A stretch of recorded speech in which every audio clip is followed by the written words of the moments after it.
Pois vós sabeis que eu sou o caminho, a verdade e a vida.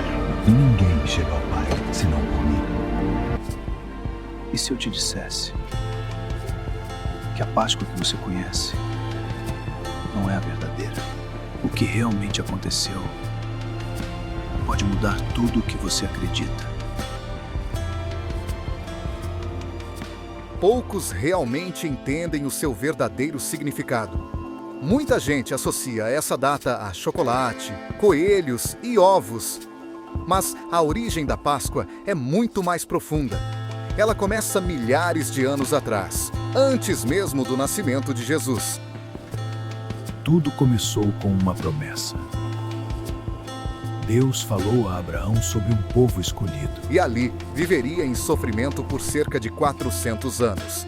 Mas também prometeu, esse povo seria libertado. O tempo passou e essa promessa começou a se cumprir.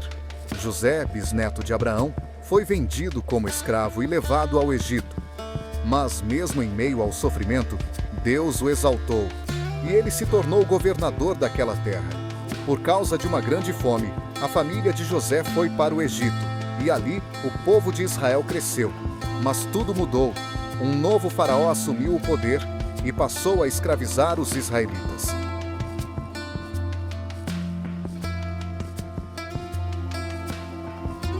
O povo que antes era livre, agora vivia em dor, opressão e sofrimento. E foi então que Deus levantou um libertador, Moisés. Para libertar seu povo, Deus enviou 10 pragas sobre o Egito.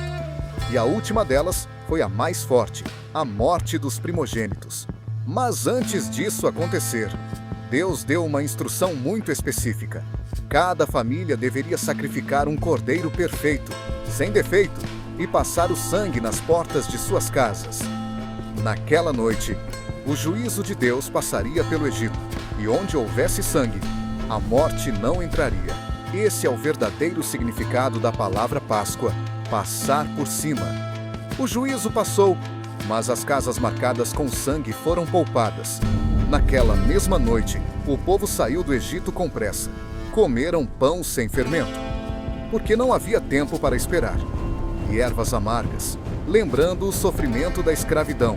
A partir daquele momento, Deus ordenou que esse evento fosse lembrado todos os anos.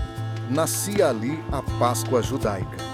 Durante séculos, o povo de Israel celebrou essa data, relembrando a libertação do Egito, o sangue do Cordeiro e a misericórdia de Deus. Mas essa história não termina aí. Na verdade, tudo isso apontava para algo maior. Séculos depois, surge Jesus. Ele cresceu participando da Páscoa, como todos os judeus. Todos os anos, ele ia a Jerusalém para essa celebração. Mas, em um momento específico da história, tudo mudou. Durante uma celebração da Páscoa, Jesus se reuniu com seus discípulos. Essa reunião ficou conhecida como a Última Ceia. E ali, algo profundo aconteceu. Em vez de apontar para um cordeiro, Jesus apontou para si mesmo. Ele pegou o pão e disse: "Isso é o meu corpo." Pegou o cálice e disse: "Esse é o meu sangue." Naquele momento, ele estava mostrando que o verdadeiro cordeiro seria ele. Pouco tempo depois, Jesus foi preso, julgado e crucificado. E assim como o cordeiro da Páscoa, ele era perfeito, sem pecado, sem falha. E assim como o cordeiro, seu sangue foi derramado. Mas agora, não para proteger uma casa, e sim para salvar toda a humanidade. Jesus se tornou o verdadeiro Cordeiro de Deus, o sacrifício final, definitivo, aquele que tira o pecado do mundo. E assim, aquilo que começou lá no Egito, encontrou seu verdadeiro significado na cruz. A Páscoa deixou de ser apenas uma lembrança de libertação física e passou a representar algo muito maior: a libertação espiritual, a vitória sobre o pecado e a esperança de uma nova vida. Por isso, para os cristãos, o mais importante não são os símbolos modernos como coelhos e chocolates. Esses elementos surgiram depois e não fazem parte da origem bíblica da Páscoa.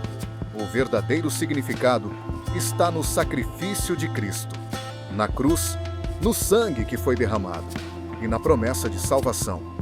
Hoje, mais do que celebrar uma data, a Páscoa nos convida a lembrar de algo eterno, que assim como no Egito, o juízo passa por cima daqueles que estão marcados, mas agora, não com o sangue de um cordeiro comum, e sim com o sangue de Jesus. E essa é a verdadeira história da Páscoa.